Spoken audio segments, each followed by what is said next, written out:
then I will turn it over to Simon. Thanks, Rob.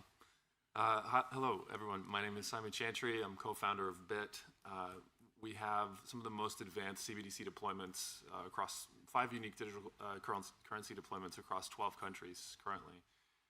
So our job is basically to take what applies from crypto, the evolution of financial technology in crypto, and apply it to our digital currency management system, as well as sort of the ambitious research that's been done by the Bank for International Settlements. That the recent paper, Future Monetary System, basically describes CBDCs as acting as the core of the future monetary system. And so we have the challenge of sort of keeping up with all of the ecosystem developments happening in crypto and DeFi, and as well as paying attention to what central banks and monetary authorities require worldwide to upgrade the technology behind their national currency.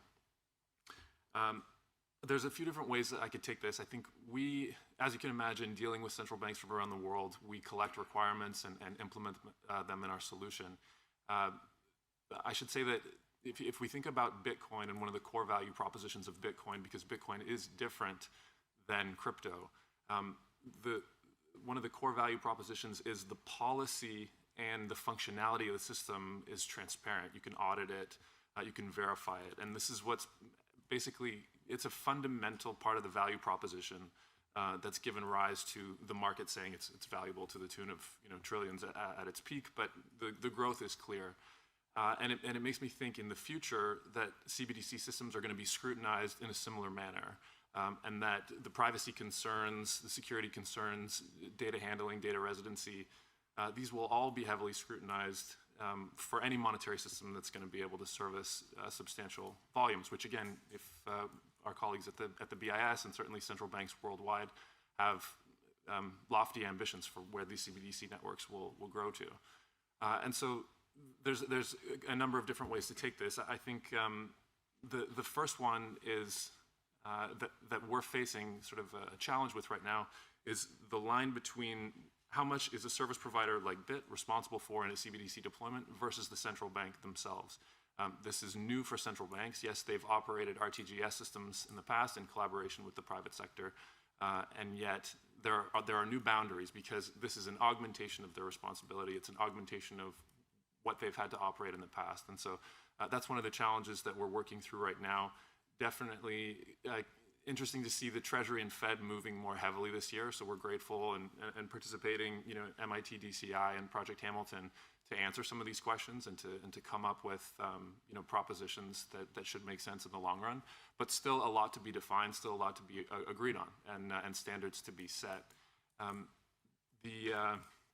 I guess next, one of the big ones is identity and the amount that identity plays into these systems. KYC collection and verification, as it's been done traditionally, is leaky and definitely not secure. So this is something when we speak with central banks, it's married. How much data is flowing through? What are the data residency considerations? And what's going to minimize the transaction and storage of personal information in the future? Because it is a huge risk. And I think in crypto, we hear alarm bells. Oh, CBDCs could be used for oppression. And of course, if they're architected poorly and they get in the hands of the wrong sort of regime, yes, they could be used in an oppressive manner. So the challenge now is to design systems that can resist against those sorts of futures. And this is where, sort of, in my view, all roads seem to lead to a verifiable credential solution for identity. And so this is where we're looking to, incorporate that into deployments wherever we can. Problem is coordinating all the different bodies who are responsible for these things is a challenge because identity provision varies, of course, region to region, but often it's done by transportation authorities or anyway, as you can imagine. So these are some of the challenges. I could say the overall theme is pretty clear. The central banks are looking to upgrade their technology to increase their monetary policy tool set to be able to continue to achieve their mandate in the face of sort of private developed cryptocurrencies and stable coins. And again, I think they also see the ability to more precisely target monetary policy. Right now, they rely on months-old data to make decisions. And there's a proposition that you could get real-time inflation indices, you could get a number of other sort of real-time economic data to help inform monetary policy. So this is another element that we're focusing on as we service central banks worldwide.